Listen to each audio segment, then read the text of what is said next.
ازيكم يا مرات، عاملين ايه؟ يا رب تكونوا بخير. النهارده هنعمل طريقه البندوره المقليه. اول حاجه معانا من 4 ل6 حبات طماطم او بندوره يعني. ومعانا برضو من 4 ل6 حبات اللي هو فص ثوم. ماشي، بس هنحرسهم كويس بس مش قوي يعني. تمام. معانا فلفل وملح وشطه، ممكن نستبدل الشطه بقرن فلفل عادي. ودلوقتي هنبدا نعمل البندوره المقليه. اول حاجه معانا ربع كوبايه زيت، نسيت اقولكوا الزيت. بنحط في الطاسه بتاعتنا ربع كوبايه زيت. ممكن نزود، لا حسب ما احنا نحب. لو احنا حاسين ان هي محتاجه شويه كمان ممكن نزود. انا هنا معايا ربع كوبايه زيت بس. هنبدا بقى ننزل. اهم حاجه انه يكون قدح خلاص او غلى. وهننزل بالثوم بتاعنا المفروم. نقلب الثوم كويس لحد ما ياخد اللي هو اللون الذهبي ده.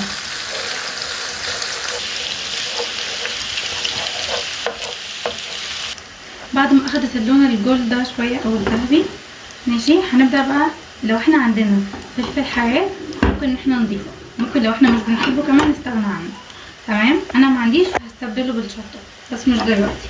بعد ما خلاص انه اخدت اللون الذهبي بتاعها او الجولد، هننزل عليها بالبندوره بتاعتنا.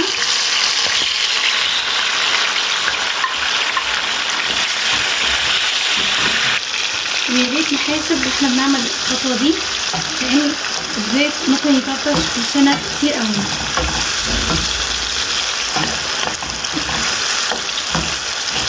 نقلبها شويه.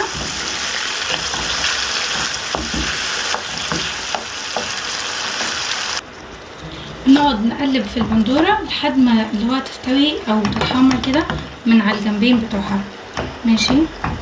وهي بتتحمر كده هننزل. انا قلت ان انا ماليش شطه، اللي هو فلفل سوري، قصدي فلفل حراق. هنزل بشطه يعني مش كتير، او على حسب ما انتوا تحبوا يعني. وهننزل بشويه ملح وشويه فلفل. ممكن كمان نحط زعتر بيعمل طعم حلو، بس انا حاليا مش عايزه.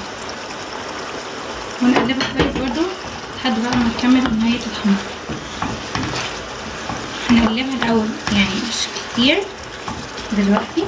بعد كده هنجيب اللي هو مثلا اي غطا حله عندنا، ونبدا ان احنا نغطيه بيه الطاسه، بس ما نغطيهاش بيها اللي هو الاخر، نسيب بس سبيس عشان ما نتمصش بتاعت اللي هو يعني عشان ما نتمصش الشوربه كلها بتاعت الطماطم، او اللي هو كانها الدقه بتاعتها يعني. هنغطيها ونسيبها شويه ونرجع بس هنسيب سبيس يعني اللي هو في فراغ هنا شويه. دلوقتي بتحط عليها غطا، عرفتها شويه تاني، بس حسيت انه الدقه بتاعتها او الشوربه بتاعت الطماطم زياده كتير، فهنقفل الغطا تماما عشان تقل شويه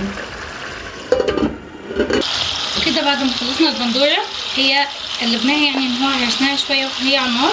ممكن لو انتوا عايزينها ما تتهرس ما تتهرسوها، لا عادي زي ما انا عملت كده. هنقدمها وخلاص كده. بنكون خلصنا البندوره بعد ما حطيناها. وممكن نزينها بكزبره او اي حاجه احنا نقدر نحطها، او اي خضره. ممكن ناكلها بالعيش، او لو مش حابين ممكن ان احنا نحطها جنب اي ان هي تبقى دريسنج للاكل يعني. بالهنا والشفا على قلبكم.